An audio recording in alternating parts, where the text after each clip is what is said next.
नमस्कार, मैं डॉक्टर भाग्यश्री राजेश गावंडे। आयुर्वेदा में एक आता है नाड़ी एग्जामिनेशन। सबको लगता है कि नाड़ी यानी क्या, तो सिर्फ हाथ की नाड़ी को पकड़ लिया और फिर नाड़ी एग्जामिनेशन कर लिया।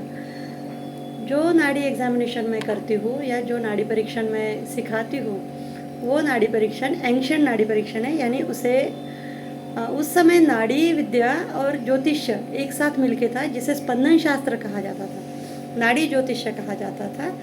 तो ये नाड़ी परीक्षण को नाड़ी शब्द क्यों आया? क्योंकि हमारे हाथ की जो होती है नाड़ी, उसे हम नाड़ी नहीं कहते, उसे हम धमनी कहते हैं। फिर इसे नाड़ी शब्द कहाँ से आया? तो नाड़ी शब्द यहाँ से आया कि नाड़ी यानी गर्भनाभि नाड़ी। यानी आयुर्वेदा में कहीं पे भी ब्लड वाली जो आर्टरीज है उनको कहीं नाड़ी नहीं कहा गया है, उन्हें धमनी कहा गया है। तो नाड़ी किसे कहा जाता था? तो गर्भनाभि नाड़ी, यानी जहाँ से गर्भ को माँ के पेट में पोषण मिलता है।